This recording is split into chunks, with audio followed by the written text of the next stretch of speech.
Hello everyone and welcome back to Blaise XPerience once again. I am your host Derek as always, and you are joining us for episode 91 today. And episode 91 today is going to be patch 10.0 in State of Decay 2. So this patch had an awesome new update called the Bounty Broker, which we're going to talk more about that in detail in a future episode. We'll mention it a little bit today, but most of that is going to be mentioned in a future episode in detail. But real quick, our next podcast is going to be next Saturday, which will be about the Bounty Broker. Our next stream is going to be Sunday, 12 to 4. We're going to do the Tiny Tina DLC in Borderlands 2. And then Monday is going to be Fallout 3. And Tuesday is going to be State of Decay 2, where we're going to play a lot of this bounty update. I've done a little bit of it so far, but we're going to finish it off on Sunday, or Tuesday, sorry. But without further ado, we have an awesome guest here today. Please welcome back to the podcast for who knows how many times at this point. I have to count. But please welcome back Geoffrey Card from Undead Labs. How are you, Geoffrey? I'm great. Thanks for having me. Thanks for coming back. I appreciate it. Yeah, no, we went over the some of the items on the patch notes during the stream, but we had to skip a lot because we were kind of time constrained. So I'm glad to get an opportunity to go through it with more detail and get some of your feedback on what we've done. Yeah, a lot of these notes are really cool too, and some of them, like you said, weren't able to be covered. So this will be a good chance for people to get the rest of the notes. But obviously the big thing is the Bounty Broker. So this introduces a brand new mechanism for earning gear, a brand new weapon pack, and other major improvements. So we can kind of go over some of those major improvements to start. So starting with the large reductions to load times into the size of the game on the hard drive. Oh yeah. So do you want to go over these top level things because each of them gets mentioned lower down on the list in more detail? We can do it lower in the list if you want. Yeah, that works. Yeah, let's save it just because I think there's more details that I can read off when we're going down to the bottom of the patch notes. All right, that works.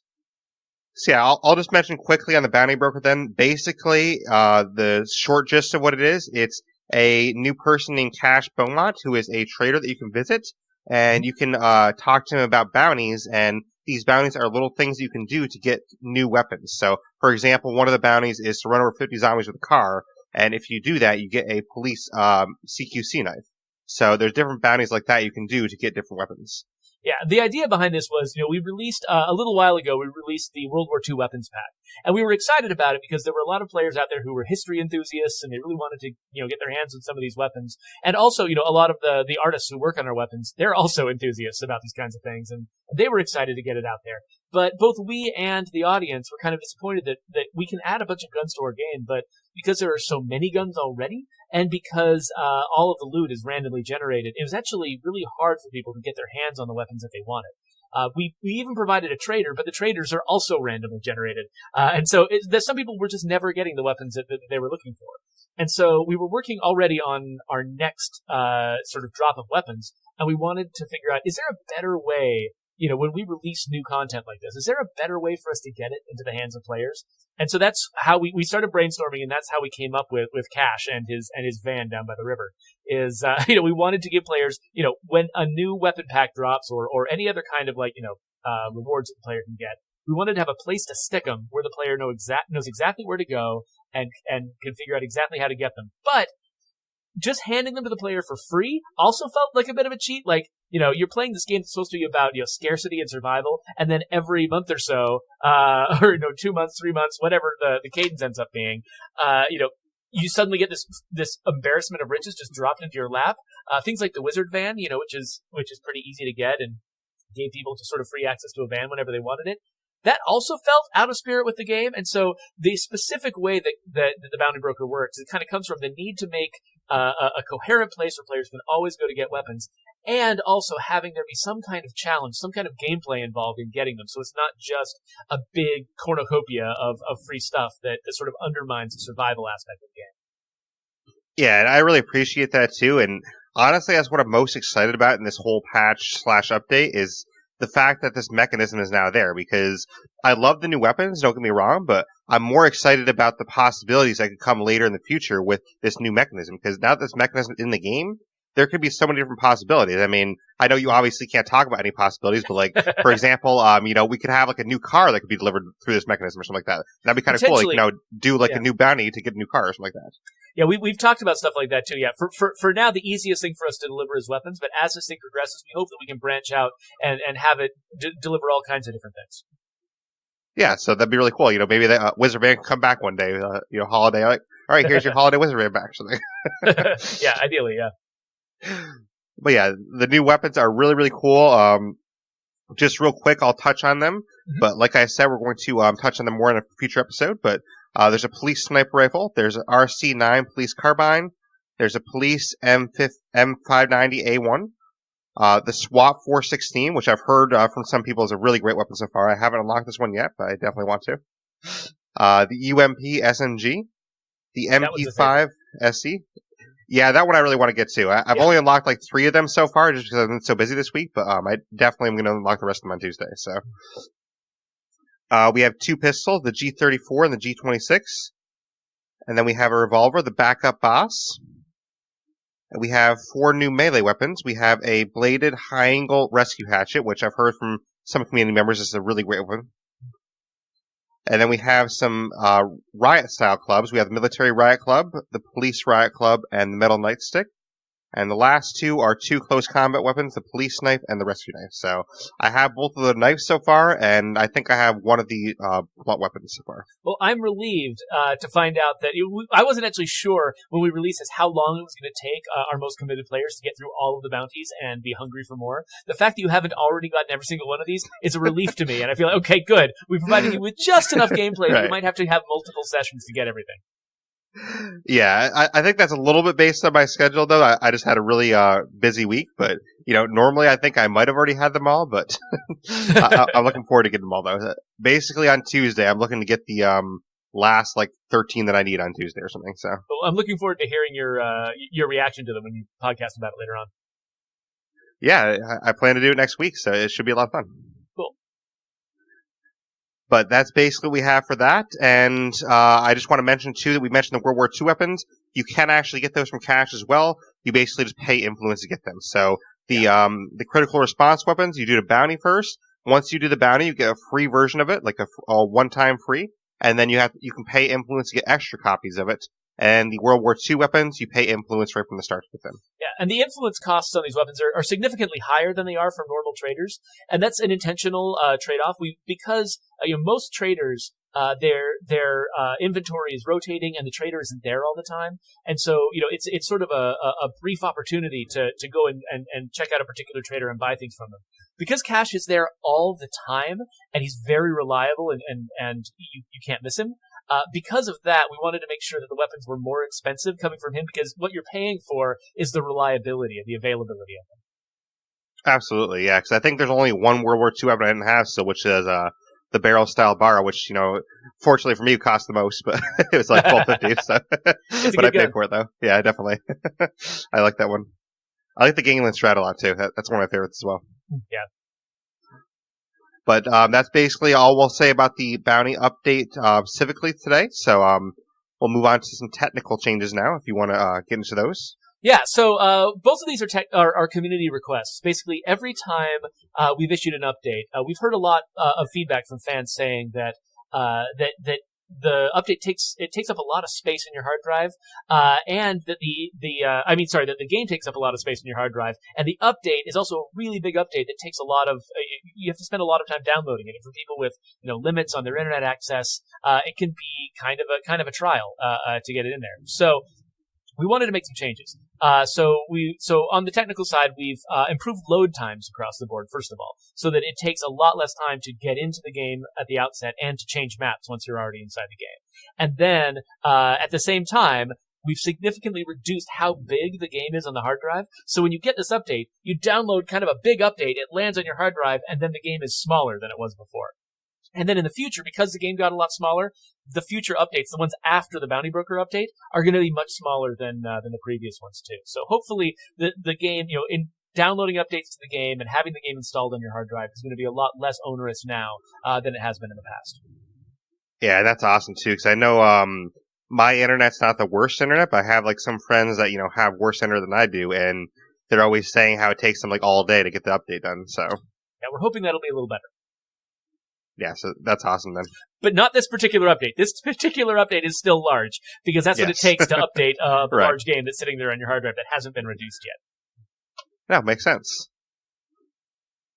So, and the load times, that's a great thing too. I play on Xbox exclusively, so that's something that definitely helps a player like me too. It had the biggest impact on the Xbox, and it's nice too, just because even though this is an open world game, which means once you get into it, there aren't a lot of loading screens. That initial load was long enough that we were glad to be able to improve it.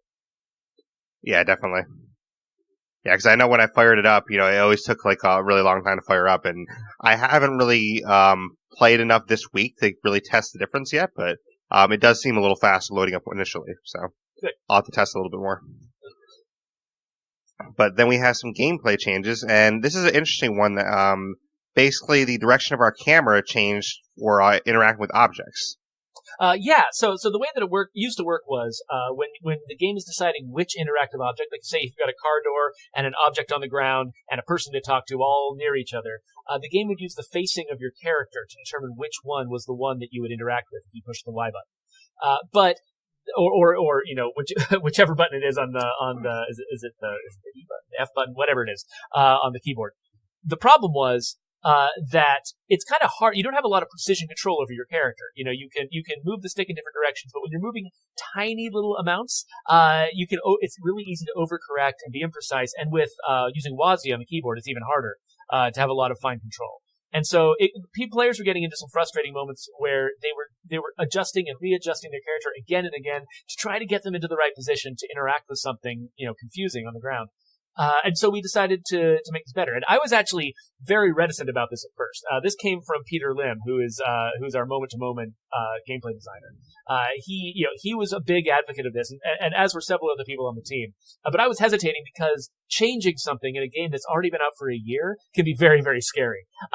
But as I actually saw it in action, it won me over, and it clearly was an improvement. Like when you are struggling to figure out which of several items you're going to interact with, using your camera to point at the one you want is so much of a better way to do it than using the facing of your character that I was won over. But just in case somebody out there really, really likes it the old way, we have left the old way in place. If you go to the settings menu under gameplay, you can switch it back to the old way if that's what you prefer. Yeah, and I really appreciate that you left it that way too, because there's going to be someone out there in the community that really wants it the old way. So it's definitely nice to have that toggle feature. And I'm kind of curious, actually, was it hard to make that toggle feature available? Not particularly. I think that Peter actually spent some time learning how our settings menu work, so that he could just do it himself, but without having to sideline one of our coders to do it. That's actually one of the problems a lot of the time. Like when you're trying to implement something that involves multiple disciplines who are all kind of on their own schedules doing their own thing, trying to make a feature happen that involves a lot of collaboration can take a lot of extra time and sort of bureaucratic overhead trying to get everybody on the same page. That's one of the things that actually delayed the return of the military uniforms, which we'll talk about a little bit later. And so in this particular case, though, Peter he's been working really hard to sort of expand his skill set and learn how to do different kinds of implementation, including writing code. And so he actually cracked open the settings menu. He figured out how to do it himself, which went way faster than trying to coordinate multiple people with different skill sets to all collaborate to make it happen. No, that makes sense, and I'm definitely thankful that it's there. So far, I barely got to try it out. I did a little bit of gameplay last night when we did one of our Undead Trials exhibition matches, and I faced Jawa and Coconut Kid. But yeah, it seemed clunky still in that match, but I think that's because I haven't had enough time to practice it yet. Well, it's also not. It doesn't 100% solve all of the problems, but when things are close together, right, it's still going to be difficult to tell the difference between them. And we would love to continue refining it too if people have feedback for us. Well, because in our case, for the Zombie Runner game, you use a Norma, and the Norma, obviously, the gas tank is up by the door, so it's sometimes you get in the door instead, yeah. The gas tanks by doors are particularly difficult ones to get right, but if multiple people are having trouble with that, that probably is something we can look into, seeing if there's a better way to sort of set up the cars themselves so that it's easier to differentiate. Yeah, but I'll also say too that we weren't in the game too long, so I didn't have a ton of time to practice with it. So, I've obviously been playing the old way for years. I think it's going to take some time to get used to, at least. Yeah. A lot of the cases we tested it with too were having lots of items dropped on the ground, or an item next to a person, or a searchable container next to a person, and a lot of those have gotten a lot better than they were before.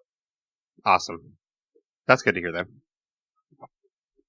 But we had another gameplay change, which is very interesting, which has more key binding options now for both keyboard and for Xbox controller. Yeah, I feel like we haven't fully solved this one yet, but this is sort of step one on we're kind of taking a journey right now with looking at our control scheme and figuring out if there are ways we can improve it to make, to empower players to, be able to more easily and intuitively get at the actions that they want. So this is one case where dodge and stealth, because we have so few buttons available on the controller, we combine them into a single button where, if you tap it, you dodge, but if you hold it down, you dodge into a stealth position. Which is unusual. There aren't a lot of other games that do that exact thing.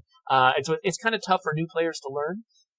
And so we're kind of experimenting with the idea of splitting them up. Now, if you look at your controller and all the things that it does, there really aren't a lot of great options for trying to move things around. I mean, it's a very, very full controller with this game. So we made a couple of early recommendations for what people might want to try. Like, if you want to experiment with this, you can. Basically, instead of, we've kept the original, control that allows you to both stealth and dodge using the same button. But we've added 2 additional ones, and we haven't bound them to any keys by ourselves. We're leaving that up to you guys. But if you want to experiment with the idea of putting dodge and stealth on different buttons, you can go into the key bindings and you can try it out. Now, we've got a couple of recommendations we listed on the patch notes.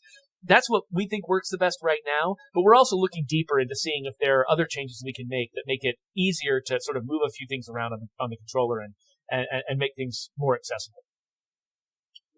Yeah, and like the Xbox 100% recommended was using B for dodge and clicking the right stick for stealth, but it does say in there that you would have to give up your functionality for scope weapons, basically.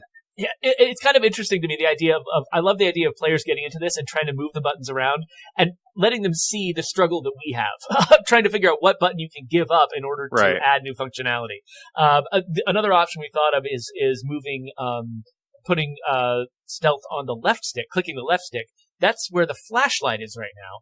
And then maybe you can move the flashlight to where up on the D-pad where the radio menu is right now, because you can technically get to the radio menu by hitting down on the D-pad, and I think it's right bumper.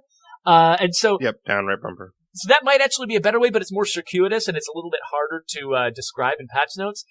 And there's probably other ideas out there that maybe some players are going to discover. So this is one thing where this isn't like, we've imposed a change on everyone. Instead, this is like, we've opened up some options and would love to get you guys' feedback on, what works and what doesn't.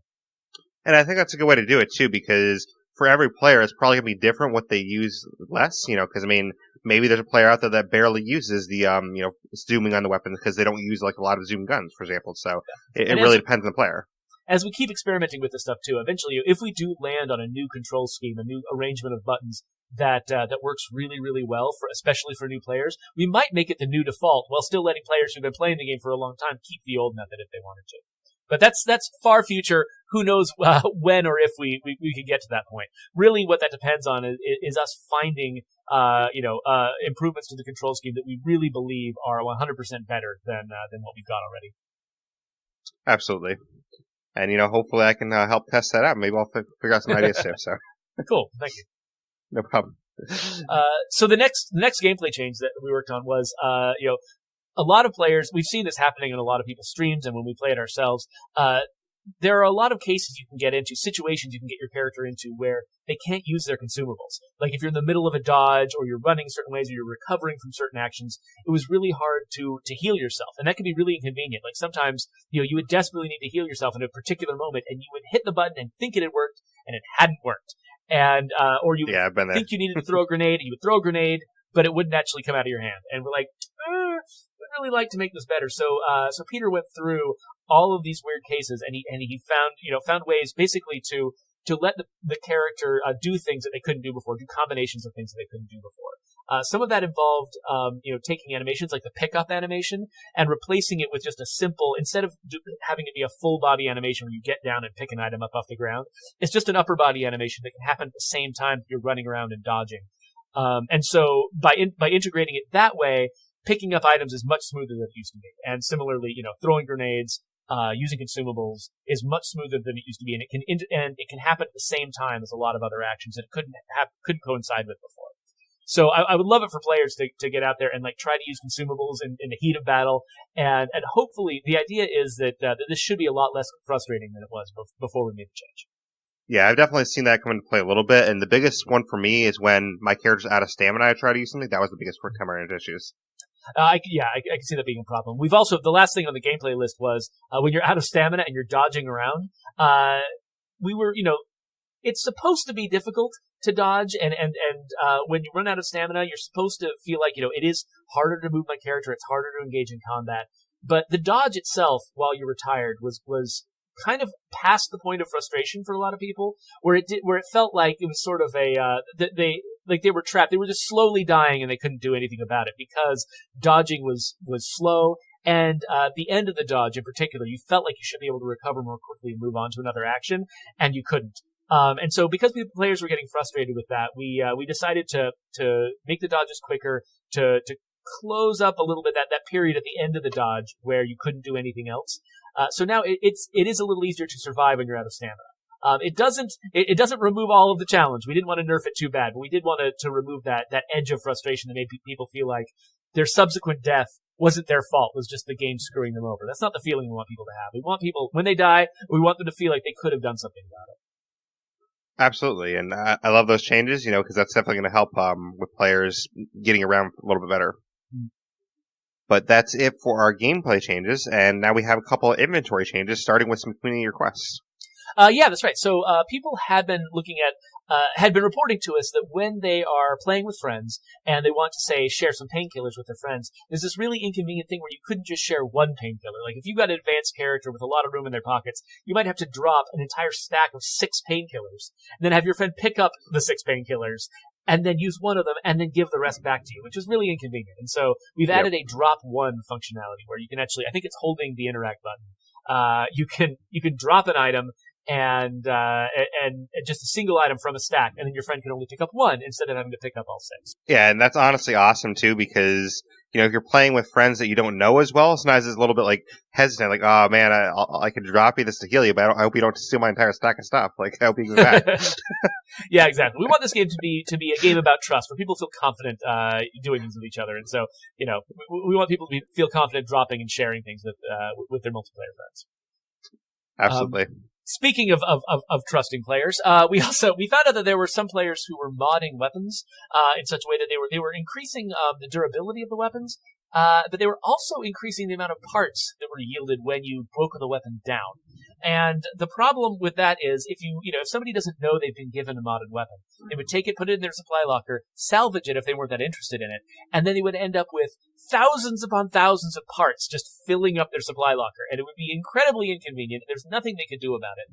And so we've gone in, and we're not going to talk about exactly what we did, because we don't want to make it too easy to overcome, but we made it harder for that to happen. So hopefully there should be fewer players having the experience of receiving a modded weapon that they don't know is modded, breaking it down, and then having a useless supply locker that's completely jammed with parts. I used to call it a glitter bomb because it would just explode things all over your supply locker, and then you could never get rid of it. No, I've heard that happen to other people too, and it's really unfortunate too. I will say, this is me speaking. This isn't like, Geoffrey or you all saying this, but I will say from me, if anyone needs anything, just come talk to me, or we'll find somebody in the community to get you what you need. But you don't really need modded weapons. I mean, you can get by without them. Trust me. So. Yeah, I mean, I think it's always interesting because we try to make a game that is balanced and has weapons that feel appropriate, that cost the right amount for what they're able to offer you. And so we try to make a game that doesn't feel like it needs to have modded weapons to be fun, that modded weapons would actually make it less fun.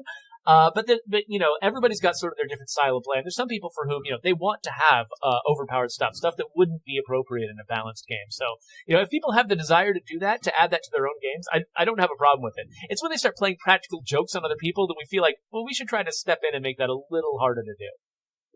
Yeah, and I agree with that too, because I mean, there's a lot of people that, like you said, they don't know they were dropped a modded weapon. They just put it in their locker, like, oh, what's this? Okay, I'll throw it in my locker. And then they kind of break it down after. It's like, whoa, what happened? What did I do? So it's nice that that's a little bit fixed now. So the last 2 things on the inventory list were basically, you remember the last update that we did, we expanded a lot of the options that you had in inventory screens. There were a lot of things that, you could do something in your trunk, but you couldn't do it in a supply drop or something like that. There's lots of just sort of mismatched things, actions you expected to be able to do that you couldn't do. And so there were a couple of when we did that big push to expand your options in the inventory screen, we left off a couple of things by accident, and so we just added those things in here to this patch. So now you can unload weapons when you find them in supply drops. So if you just want the weapon and not the bullets, or just the bullets and not the weapon, you've got that option. And also, it used to say when you were in a trader's inventory, it would offer you the option to unload their weapons, which would be rude and actually didn't work, but the option was listed there like you could do it. And so we've removed that. So it's no longer claiming you can just walk into a trader's inventory and just take all the bullets out of their guns, because that's just such a strange thing to do. That is kind of funny, though. I actually didn't use that. Yeah, you couldn't do it, but the game claimed that you could, which was, we don't want the game to lie to you, so... I can just picture this trader. They're like, "Hey, why you unloading my weapons? What the heck?" I just need the bullets. Don't need the gun. You keep the guns. I'm just gonna see you later. Leave it with all your bullets. Exactly. Yeah, but I appreciate both of those changes for sure.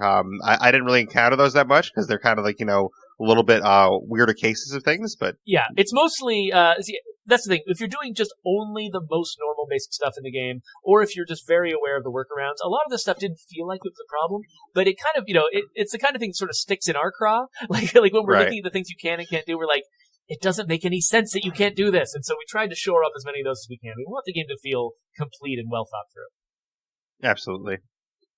But then we had some character changes, and this first one is one that a lot of people are very happy about, I think. So I am so happy to not have to hear about this one anymore. Because every time we did a stream, players would ask me, when are we going to get characters in military uniforms again? Because for those who don't know the history, when the game first came out, there was one particular mission with an enclave that featured a lot of characters with a military background, and they dressed like military characters, or at least they tried to. The problem was, the only character models in military uniforms that we had were the 4 military characters for the tutorial. That's all we had. And so we would, players would start the game through the tutorial, they would get that one military character that they get in the tutorial, and then the other 3 models would be available for future use. And so when we would spawn that enclave, a few of them would get the correct character models with those military uniforms, but because the variety was so small, a lot of them would have errors, would end up with random character models, which wouldn't even match their characters in any important way. So it was a bug. It made our characters less realistic, and so we removed the military outfits from them. We just changed the way those characters worked so that they would just look like they were wearing civilian clothes, which is fine. Ex-military people can wear civilian clothes. So it seemed realistic to us. It seemed fine. And it removed that bug where the characters would show up with the random models. The problem is, there was a very small but vocal group in our audience for whom those military characters were their favorite characters. And specifically, it was about the fact that they had a military background and they represented the military that made these players feel like that playing as these characters was important to them. They wanted to be able to have that enclave, to recruit those characters, and to have their own community be full of people with military backgrounds who didn't just have the traits, but who also looked the part. And so the problem is, it takes a lot of, it takes some time for to build all these different character models that are all wearing military outfits, and and we were using those resources. Those people were spending their time doing other very important things like the blood plague freaks. That takes the same resources that it takes to add military uniforms, and the plague walls, and a lot of anything fleshy in the game basically is made by the same people. And so it was after Heartland was over that I was able to actually coordinate and make it happen, so that we spent the time, we built out all of these new character models that had these military outfits on, and then we were able to restore them to that original enclave. But because players had been waiting for so long to get these characters back, we also added them as a possibility for random enclaves, and added a radio option that lets you, if you really want to have an enclave of military folks that you can recruit from, that you can become friends with and recruit from, there is an option in your radio menu now where you can go and not recruit them directly, but make a military enclave spawn on your map so that you can go and work on recruiting them. Which is really awesome. And I will ask you a question on this. It does say for a limited time that option is going to be available. So do you know when that's going to go away, that radio option? Well, yeah, the thing is, because it's a very specific thing aimed at a very specific subset of our audience, and most of our game is not actually about, military characters. They're sort of a sidelight. They're one of many different, sort of backgrounds and histories that are represented in the game.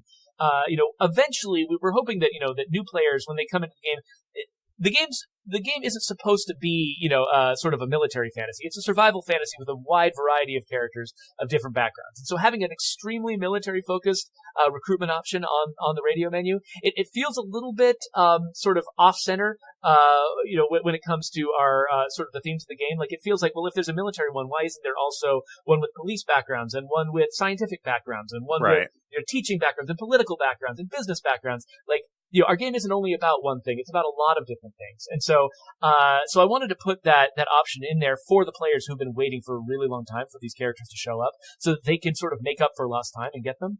But at some point in the future, and I don't know how long it's going to be. It's not going to be like the very next update or anything. But at some point in the future, we'll probably sort of rein it back in and kind of go back to normal with sort of a wider variety of characters being randomly available and not necessarily focusing so much on the military background. We want the game to be diverse and appeal, in sort of a very diverse way, and not be so focused on one or two or three different kinds of characters. And that makes sense. Yeah, it sounds kind of like something that is going to be akin to the Revolutionary War zombies, where they were in at the 4th of July last year, and then they kind of got weeded out after that.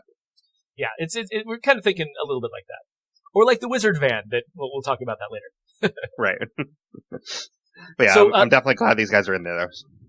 And then the next community request, this is also one that we got a lot of feedback on, was a while back, because the Red Talon contractors were so powerful, and we were seeing so many players that were just basically completely filling up their community with Red Talon contractors from Daybreak, to the point where it seemed like we had created an inappropriate dominant strategy in the game, where basically people felt like the only good way to play the game was to recruit only Red Talon contractors. And it was leading to a lot of grinding, and to a lot of people just sort of the game kind of becoming a little bit more monotonous than we wanted it to be. And so we thought, okay, we should break that up. We should make it so that recruiting a Red Talon contractor isn't obviously the only best way to play the game. And so we went in and we kind of nerfed them. We gave them some downsides. It made it so that, Red Talon contractors were not perfect zombie survivors. Each of them had some sort of flaw that made it so that, it still felt reasonable to pair them, to not just have a community entirely of Red Talon contractors, but to pair them with civilians who had, a normal set of backgrounds and traits. But there was one particular negative that we gave them that players reacted really poorly to, which was making them irritable. So they were more likely to get into fights than other people, and for some players some players just are really annoyed at any irritable character and don't want any of them in their community, and will immediately exile anyone who does. And so having an entire class of characters always show up with that trait was just annoying to that group of players. Then there were some other players for whom, they really wanted at least some of the Red Talon contractors to feel like professionals, to feel like people who, even if they're upset, they're not going to start fights, they're going to be disciplined. And having every Red Talon contractor be the type of person who starts fights, it felt sort of culturally inappropriate for them. They felt like, people with a military background and stuff, yeah, you get the occasional person who's a jerk, but most people, with that background are just normal people, and you shouldn't expect them to be more irritable or fight more often than anybody else. And so, with both of those concerns in mind, we went in and we removed that trait from Red Talon contractors across the board. So they're not irritable anymore. And on top of that, while we were in there, we also toned down some of the other negatives that they had that were associated with their traits. So ones that have combat medic, pioneer, squad cook, demolitionist, and facilities engineer, they also have slightly lessened negatives associated with them. And just for clarification purposes, too, the ones we had already had in our communities that were real, does it go away from those as well? Yes. So it's not just new ones that you recruit. We basically we went into the traits themselves and changed what the traits did. So you've got a character who's got those traits. The traits are now changed, and so now the character's different. Yeah, that's definitely a huge plus, and it was something that was kind of annoying at times. And I know one comment I made to you at one point was that, especially if you have like all Red Talon community, they really shouldn't be irritable because they're all around their same people. So. Yeah, they get along with each other, right? And the thing is, if it had been possible for me to say that they only get annoyed at civilians and they love getting along with each other, I might have actually gone with something like that. But that's way more complicated. It was just much more straightforward to just take it away and just say, you know what, these guys are professionals, they're fine. Exactly. But definitely a plus that that's changed now. Yeah. So the next thing on the list is I noticed while I was messing with there was this one bug that we had that is listed further down, where certain Heartland-specific specializations weren't gaining any experience. Like if you had Butcher or something, Butchery or Gymnastics or Obsession, they would just stay at their starting level and they would never gain experience. While I was in there fixing that bug, I noticed that we had a method of gaining experience that we weren't using, which was explosions. When you kill zombies with explosions, it was possible to gain experience from that, and we weren't using it anywhere. And so I was like, since I'm in here, why don't we just have that improve the munitions and chemistry skills? And so that's what it is. So now if you're blowing zombies up with explosives and you've got the chemistry or munitions or outlaw chemistry or bomb making skills, those will gain experience. And it's a subtle effect. There's already other ways to gain that experience, so it doesn't change the game a huge amount, but it just seemed like it made sense, so went for it. Yeah, makes sense to me. I mean, I don't think I've seen Outlaw Chemistry yet, but maybe I'm forgetting the time that I saw it. But that's Brock's specialization in Heart. Okay, that's what it is then. Okay. And bomb making, similarly, that's Keisha's. I was gonna say, I'm like Outlaw Chemistry. I don't remember that as much, but I didn't play with Brock as often, so. Oh yeah, so that's where that came from. And then the last thing in the character section is survivors with the last name Castellano no longer show up with a blank nickname. And this is just a consequence of our tools and how I made a mistake with them.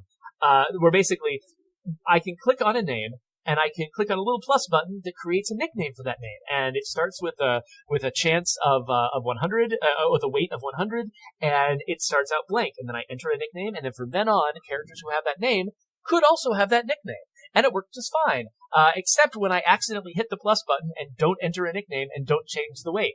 Then what happens is, especially with a last name, which already have very low weights themselves, so then what happens is you get this very high weight blank nickname that can infest your character. So we actually, I knew there's at least one player who was actually collecting Castellanos, because each character they had with the last name Castellano would have a blank nickname. So they had a bunch of nameless characters hanging out in their community. And that was funny. And actually, this fix doesn't change their community. Once a character's got a nickname, they've got a nickname. And so I didn't fix their community, but new characters with Castellano won't show up with a blank nickname anymore. So there's a little window into how I can ruin things. And that's cool for them too, that they have like that option to keep those blank name characters if they want them. But yeah, if people are into them, that's cool. Whatever. But that's it for that section. Next, we have some mission changes, starting with Builder Elder Room. Yeah, so all of these changes, these and most of the Heartland changes too, were done by Leah, who is I think one of people's favorite guests that we ever have on the stream. So she did a great job. She solved a lot of little detailed changes, and the reason I'm telling you they're hers is because I don't understand a lot of them and the details of what was going on. So I might be bad at explaining them because they weren't my fixes. Gotcha. So Builder, Elbow Room, which is one of the legacy missions, is now better at finding applicable bases and has safeguards against getting stuck when it fails. So I think that one, it requires you to go and find a new base. And if the mission doesn't find a base, there used to be an error that could actually hold up your progress. But now there isn't one. And so you should be able to reliably get through that mission much more easily. Warlord, Weapons for All, now allows you to spare the last Enclave member without getting stuck. So you had this option in that mission to spare somebody's life if you want to be merciful, but it used to have a problem that would end up getting the mission stuck. And so now that shouldn't happen anymore. We fixed a bug that sometimes prevented Warlord Personal Dead Zone from completing. So I don't know what that bug was, but it's fixed now. And then the Builder Legacy missions now automatically pin to the HUD. So we set a standard across all the Legacy missions that when they pop up, they automatically pop up in your HUD so that this is an important mission that I should pay attention to. This isn't just something that should fall to the background and be ignored. But we did it with 3 of the legacy arcs, and we didn't do it with the last one. And so now Builder has got it too. So it's just bringing Builder in line with all the rest. Awesome. Yeah, I'm definitely glad that stuff is fixed, because I know Warlord in particular has had a lot of issues for a while that could cause like the entire legacy to be uncompletable. So I've kind of avoided Warlord legacies for a little while. So hopefully that fixes those up. Yeah, hopefully. And if there are any that still remain, we definitely still want people to go to support.stateofdecay.com and let us know the circumstances under which they ran into a problem, because, we've said this many times, but, it bears repeating that we're planning to continue supporting this game for quite a while into the future. And so we're going to have lots of opportunities to fix problems that are holding players up. And when we hear about problems like this, it's a big priority for us to try to get them done. So definitely, if you're having any trouble with the game, report it to us at support.stateofdecay.com. Joe Swarner is the one who manages that whole portal, and he's really good at his job, and he can be very passionate at when you guys tell him that you've got a problem, he's very passionate at coming to us and getting us to prioritize fixing them. So keep that in mind. Absolutely. But that is it for our mission changes. Next, you mentioned some of these a little bit already, but we have Heartland changes. So yeah, the first one I think you mentioned in full already. But yeah, so the top one on the list is the fact that the new specializations for core skills that we created for Heartland weren't gaining XP, and now they are. So that's butchery, field testing, gymnastics, obsession, scavenging, and vigilance. Those are all fixed. And then we also fixed some voodoo that was causing Reba, Diana, and Chavez to reset their timelines when they died. So you would you would recruit Reba, you'd play with her for a while, you'd get her killed, she'd get ripped in half by a juggernaut or something.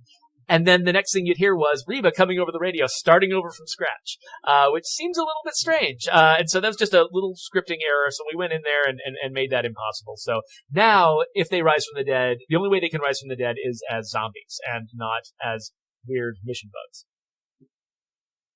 And then beyond that, so a bunch of these are more ones that that Leah fixed that I don't know everything about.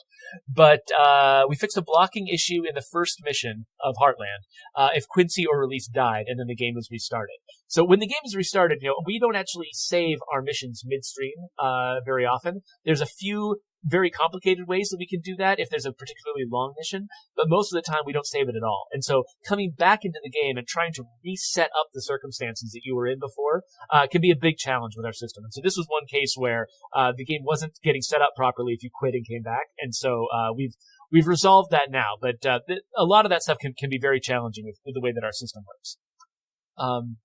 The next one on the list, Aunt Fee and Helena should no longer run to you from Jurassic Junction if the Wilkerson Family Ties or Seeking Santos missions start while you're away. So, there's a couple of missions that we didn't know quite where you were when they start. They could start under a lot of different circumstances. And there was a period of time where we assumed that you were close to Aunt Fee or Helena and that they could just run up to you when that mission began. But that doesn't actually, that's not always true. And so we had cases where they were just running all the way across the map to you. Because the mission started in a weird place. And so that doesn't happen anymore. And also, Aunt Fee should no longer teleport away at the beginning of the missions called a real fixer-upper. Moving on, the scenes in Wilkerson Family Ties should now still play even when Aunt Fee is dead. That's another thing that problem that we face is, a lot of our missions, randomly generated missions are designed to basically they check the game to see if all the pieces they need, if all the places, all the people, if everything is available. And if they're available, then that mission begins. And if they're not available, the mission's like, whatever, I'm just a random mission, I don't care. And it doesn't begin, and you never knew that it even tried. But in Heartland, every mission is critically important. And so one of the challenges we have is, for instance, if a critical character for a mission or for a part of a mission is dead, if we don't intentionally think about, okay, what if this character dies? How will the mission play out if they're dead? If we don't think that through very specifically, then usually by default the mission will say, oh, I couldn't find that character I needed. Oh well, no mission. And or sometimes just a particular part of a mission just won't happen because it couldn't find what it needed. And so there have been, throughout development of Heartland, there were lots of problems like that, and we fixed the vast majority of them. This seems like, I don't know it personally, but this seems like it was probably one of the sort of remaining examples we didn't find before we shipped. Yeah, because I definitely noticed that a lot of situations where the starting characters you have, Quincy, Larice, Aunt Fee, and Helena, if one of those characters was dead, then it would cause issues with some of your mission spawning, so... Yeah, and we tried to sort of capture all of those situations, realize that they could happen and come up with alternate plans. But one of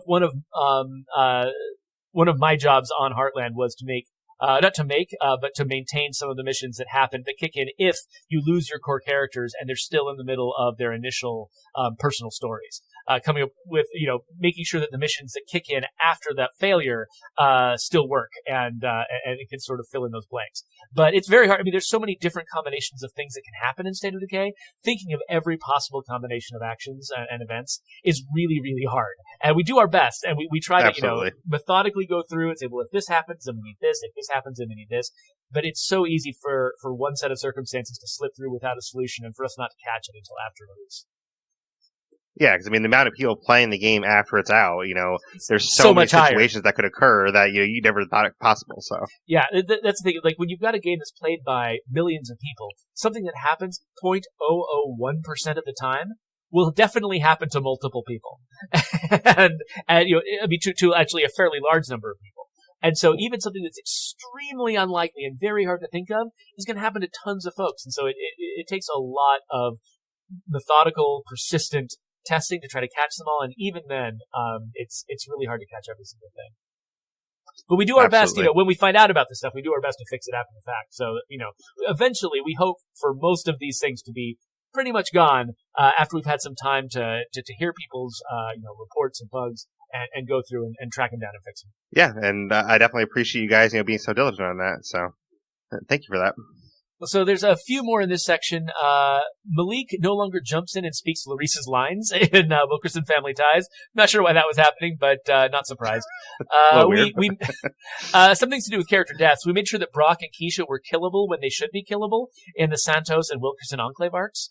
It's because we have to manually turn characters' immortality on and off. When a character's critical and they can't be killed or it's going to cause a lot of mission chaos, we'll make them immortal for a while, but we want to turn that immortality off and still have them be at risk in certain portions of the game, especially after you've recruited them. But sometimes it's easy to sort of miss one of those spots. So we fixed one with Brock and Keisha. We also fixed a place where Malik could be recruited while he was still immortal as an NPC, which would give you an immortal character you could run around and play with, which was, not what the game is supposed to be about.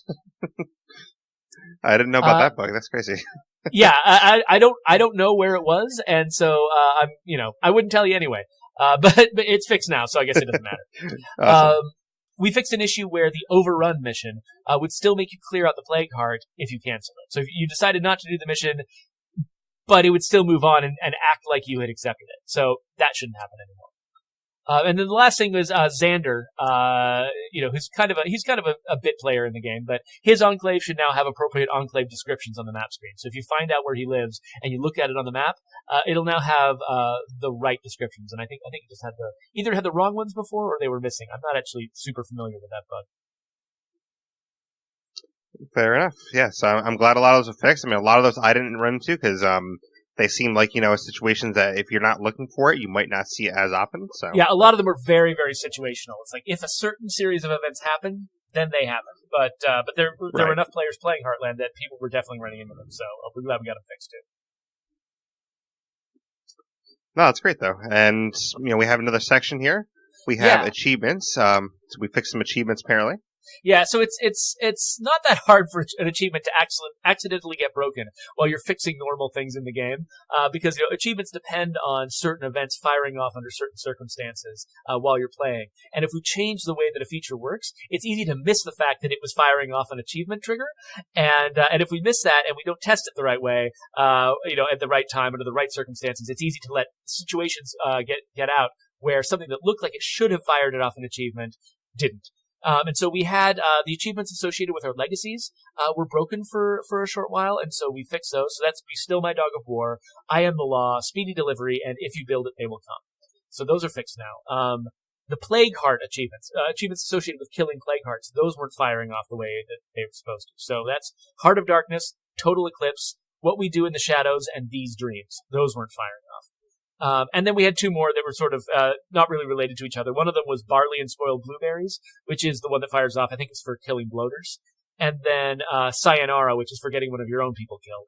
That one was not firing off. So all 10 of those achievements should now be fixed. And we're really sorry for folks who actually did, especially some of those achievements that were more difficult and time-consuming to accomplish. We're really sorry for folks who did not get credit for the achievements. They're fixed now. We hope that it's better for you. And sorry that we let those slip through. Awesome. Yeah, I'm glad they're fixed. I didn't have any issues with those ones. The only achievement, to be honest, I've ever had issues with, I think you heard me say on the podcast before, but that was the Echo gun achievement.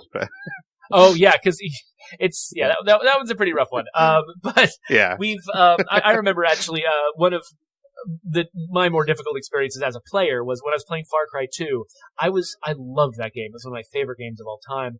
And I was striving to get the achievement for getting every single diamond on the map.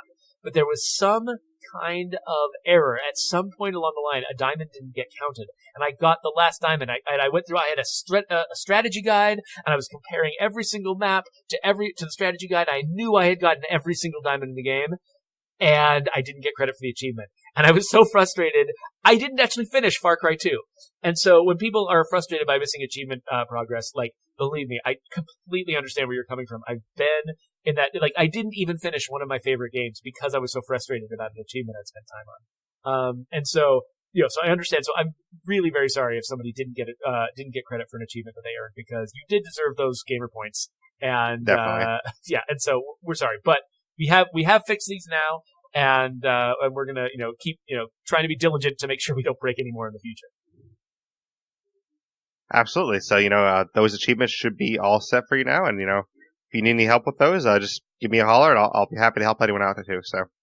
And then we've got our last section, which is miscellaneous, everyone's favorite section. Yes. So the first one is, we mentioned this a little bit earlier, 8 months after delivering the holiday 2018 celebratory wizard van, we realized we should probably remove it. Because it's not the holiday season anymore, and it's kind of silly to have a holiday celebration sitting there in your radio menu. So, we've removed it. That does definitely not mean that it's never going to come back. We'll probably find some other way to deliver it in the future. I mean, we've got the bounty broker now, right? Maybe that's what we'll do. I don't know.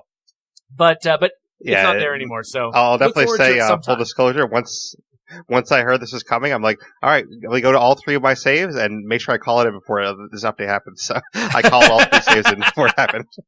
Cool. So yeah, we love that wizard van so much. I doubt we'll leave it off the list forever, but we'll see what we figure out.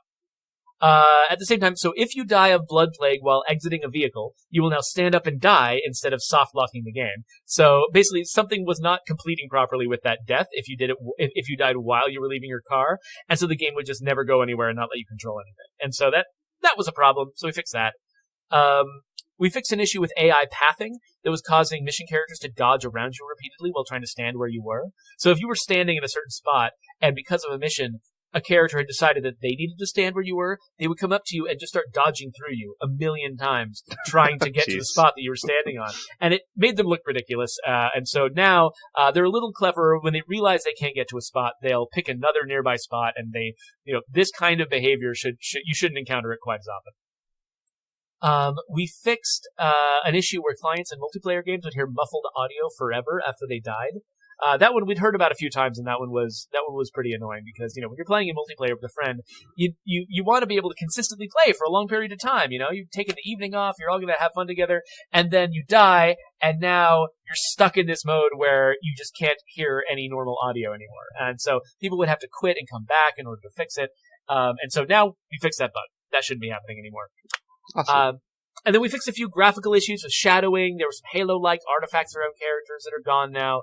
And then we fixed a bunch of minor issues with lighting and world geometry. Our artists and tech artists are always sort of looking through the game to find places where they can refine it and fix minor problems. And so we don't usually list those all out in detail, because even telling you where a seam in the geometry was would be impossible. And so it's one big omnibus category. We fixed a bunch of art. And there you go. Right. I do know that some of that art, though, was part of the Easter eggs, because I know that Undead Mark and Brant both have said that, some of the graffiti, for example, in Heartland that you wouldn't be able to see as well for, some of the Easter eggs from the community. It was hard to see those, and they actually went back and related those, apparently, so... Cool. Yeah, that was probably part of that effort. That sounds... I love how much effort those guys go, how much effort they put into trying to honor members of the community that they've got relationships with, that they've heard a lot from and heard a lot about. They do a good job of honoring those folks, because there's a great sense of gratitude over here, because this studio, it started as a very small indie studio, trying something that was really kind of off the wall, punching above its weight class. And this is long before I ever got here. This studio did some pretty amazing stuff. But the main reason it's amazing is because people got on board and people wanted to play it. It actually, you can have an idea for a crazy, interesting game, but if nobody else wants to play it and nobody pays any money for it and nobody gets into it, maybe, you made something cool, but in the end, you gotta close up shop and go make something else. but because people got on board and played this game and got into it and sort of understood the same fantasy that we had in our heads when we were making State of Decay and State of Decay 2. That's what makes it possible for this studio to keep growing and for us to keep building this franchise bigger and better. And so, so whenever, Brand and Mark and other folks around here are putting Easter eggs into the game, it's done with this great set of respect, this great feeling of respect and gratitude for the people that they're honoring, because we would not have, we love this job that we have building State of Decay too, and we would not have it, if it weren't for all the people who were getting into the game and buying it or playing it on Game Pass. Every way that people play this game, is good for us, and it helps us, and it makes it possible for us to keep doing it. So we're really thankful. Yeah, I definitely appreciate all the effort that yourself and everyone else in Undead Labs, puts into this game, because, I know as a community, we really love all the effort that it really shows, because, everything the community wants, you guys always, put effort into that stuff. Like, just the military outfits, for example, that was, one of the big community requests, and you guys made it happen. So, basically anything their community requests, usually it comes up on the Undead Labs radar, which is really appreciated. Yeah, we're doing our best, and the thing is, we've got a limited amount of resources here. We're still compared to a lot of the other teams out there that are building open world games, we're still a very small team, and so that we can only do a few things at a time. And we know that there's a lot of desire out there for a huge variety of different expansions and improvements and fixes to the game. And so we're trying to pick out the ones that feel like they make the most sense at any given time, with the people that we have, with the opportunities that we have. But the best thing about this is, one of the best things about having been acquired by Microsoft, being a Game Pass game now, is that, a lot of, it makes it so that we are able to continue to support this game for a much longer period of time. Like if this game was just if it was something that you bought once and then never put any money into again, we would have to keep coming up with, new DLCs to sell you, or we would have to abandon the game to build something else that we can sell, because, making money is a prerequisite for us to be building the game. But because we're a Game Pass game and it's a subscription service, and really, continuing to support this game and continuing to keep our audience engaged and having you guys play the game, day after day, that actually, that is just as good as making something new. And so that gives us the opportunity to keep supporting this game for a much longer period of time than we could normally. And so we're really grateful that, that Microsoft acquired us, and that they've approved this strategy that we have to just keep supporting this game and keep serving our audience, so that we can, because we love this game, we want to keep making it, and so it's, it kind of serves a selfish motive of ours to keep wanting to improve and expand this experience. But I think this is sort of the best of both worlds for us. For you guys out there, you can keep getting updates over time. We can keep being more and more proud of the thing that we've built, and together, I'm hoping that by the time we've spent a few years at this, we're all going to be really, really, really happy with the outcome. Well, I can say personally, I'm already happy with the outcome. So in a few years, I'll probably be even more happy. So, I definitely appreciate everything that's been out so far. Oh yeah, appreciate it. Yeah, so we don't know exactly what the future holds, and how long we're going to be spending at this. But for us, really what we're looking to do is spend as long as possible making this game as good as we possibly can. And I can't wait for what you guys come out with, because I'm sure there's some great stuff down the pipeline, and I can't wait to see what it is. Yeah, we got a few things that will take a little bit of time, but there's a lot of ideas here for ways we can make this game better, and we're looking forward to seeing what you think of it when it's done. And I'll say again too that new bounty update that we have here, I think the sky's the limit on possibilities for that, because now that we actually have bounties in the game, I think there's so much that you guys can do with that. So I'm really excited to see what comes of that. Yeah, I could feel the same potential too. So yeah, I'm glad you're excited, because I'm excited. But thank you for being here. I'll finish up my closing, and you can kind of get out of here if you want. But if people want to contact you, how can they do so? So I'm at Rangatang on Twitter. That's RANGUTANG. And so you can contact me personally that way. You can also get involved in the Undead Labs Discord. I lurk in there a lot. Sometimes I'll participate, especially if you at me. If you at me too much, then I start having to ignore it. But yeah, so those are the best places to find me, probably. I also have my own Twitch and YouTube channels, which are Derreck. Stick a DE at the beginning of them. I stream fairly regularly on my lunch break. Basically, I've got kind of a busy life, lots of children and a busy job, And so I don't get to play as many games as I like to, so I usually spend my lunch break streaming to Twitch. Awesome. And, I really appreciate you being here, and I'll put your Twitter and everything in the show notes. People can find you if they want to find you there. Thank you for being here. I really appreciate it, and, I can't wait to have you back in the future. But everyone, that was Geoffrey, so I'm really glad he joined us on this podcast, and definitely appreciate him coming on here to talk about these patch notes with us. I'll just remind you real quick, some of our news from the top of the show. Our next podcast is going to be next Saturday. We're probably going to talk about the Bounty Broker update in full on that podcast, because by then I will have had time to play through all the bounties, test them out, kind of get my opinions on them, kind of get my opinions on different weapons, things like that. So that should be a fun podcast to do, and I haven't decided yet if I'm going to have a guest for that, but maybe I'll have a guest for that one. And our next stream is going to be Sunday, 12 to 4 Eastern. We're going to do the Tiny Tina DLC in Borderlands 2. We're at least going to start that DLC. I've heard it's a really long DLC, so we might not have time to finish it, but we'll at least start it. And then on Monday, it's going to be Fallout 3 from 12 to 4. Or at least technically, it's not official yet, but as of right now, that is winning the vote because community votes on that game for that day. And so far, Fallout 3 is winning, so we're probably going to be playing some Fallout 3. On Tuesday is going to be some State of Decay 2, where we're playing the Bounty Update from 12 to 4 as well. And then Thursday night, August 8th, that is going to be when we do the rest of the Tiny Tina DLC. So the Tiny Tina DLC should be finished on that Thursday. So Thursday, August 8th. And I will announce, too, just to make sure everyone's prepared, from August 11th to August 19th, I am going to be taking a break from any content. So for that period of time, I'm not going to have any streaming or any podcasts come out. I'll be doing that as a content break. That way I can kind of recoup and get ready for what's going to be hitting the ground hard, because once Borderlands 3 comes out, we're going to be hitting Borderlands 3 pretty hard along with our State of Decay 2 content. So I want to make sure I have a nice break in there before that happens. So Thursday's August 8th stream, at night, that will be our last stream before we come back on August 20th. So basically, we'll have no streams for 12 days after the August 8th stream. And as far as episodes go, we're not going to have an episode on Saturday the 17th, but I will be able to have an episode for you on August 24th. But I appreciate everyone listening here. And if you are enjoying this content and the streaming content we do, I would recommend you check out our Patreon.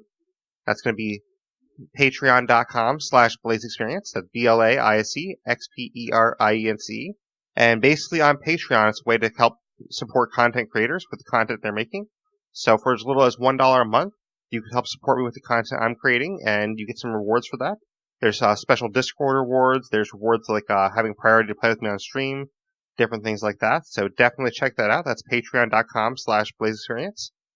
If you want to find me on stream, that's going to be mixer.com/Blaise XPerience. So Blaise XPerience spelled the same exact way, just mixer.com. If you want to get a hold of me via email, that's blaisexperience@gmail.com. And if you want to get a hold of me on YouTube and Facebook, I am on there as well, but I don't use this as often. I will also have my Discord in the show notes, so you can definitely hit me up on Discord. And my Twitter and gamer tag is the same. It's going to be @Blaise XPerience. So that's capital BLAISE, capital XPerience. That'll be my Twitter and gamer tag. But I really appreciate everyone being here. If you aren't already listening to the podcast on your optimal way of listening to it, there are some other apps you can use. You can use Stitcher, you can use Spotify, you can use iTunes, Google Podcast, basically any version of a podcast app except for iHeartRadio. So just search for the Blaise XPerience in whatever app you're using, and you should be able to find us on there. But I definitely appreciate everyone being here. Thank you again to Geoffrey for being here as well. And I can't wait for the next episode. So thank you everyone for listening to the Blaise XPerience.